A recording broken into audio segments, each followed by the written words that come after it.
So last time we showed that PV to the gamma is equal to a constant. Gamma is a number that is a little greater than 1. What do we get if we replace, if we bring temperature into this expression via PV equals NKT? Then, of course, P is equal to NKT over V. And then we replace P, and we have NKT over V times V to the gamma, and that's a constant, and that gives us NKT V to the gamma minus 1. Of course, we could, given that it's an unchanging quantity, it's also true, and we can write it this way, that the initial pressure times the initial volume to the gamma is equal to the final pressure times the final volume to the gamma.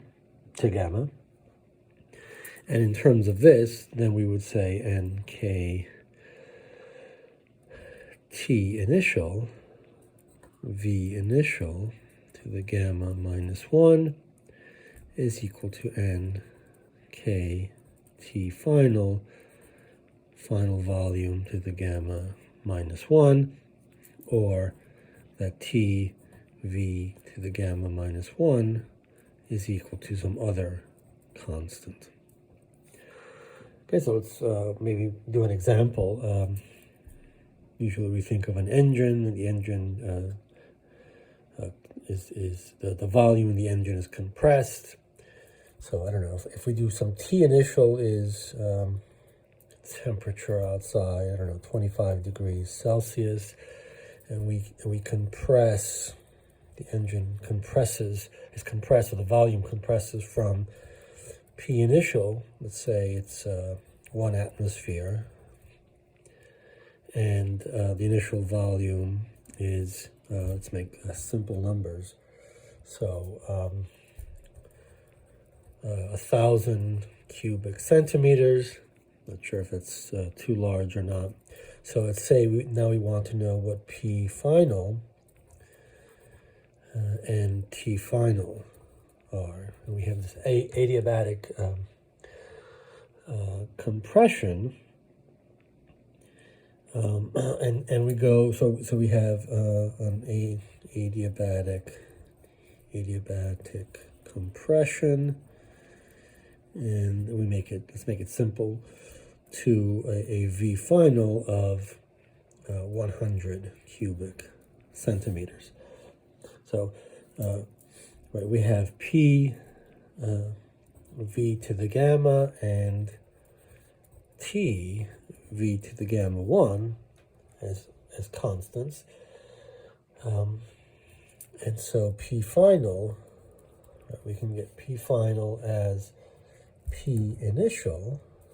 Right, so we're looking at this expression here, right? P final is equal to P initial times the ratio of these two, V initial over V final. And so that becomes V initial over V final to the gamma. And that is, in this case, we have, this is 1 and this is 10. So it's 10 to the gamma times 1 atmosphere, 10 to the gamma atmospheres. That's just a few tens of atmospheres. That's the final pressure. And the final temperature is, we can use T V to the gamma minus 1 being a constant, or T initial, V initial to the gamma minus 1 is equal to T final, V final to the gamma minus 1.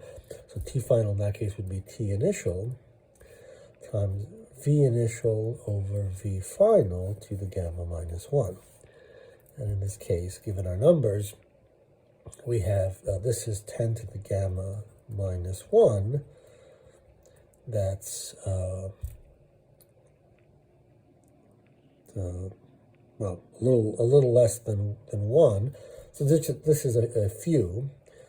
And then T initial we said is 25, so we have times 25. I don't know, order of a few times 25. So on the order of 100 Celsius is the final temperature.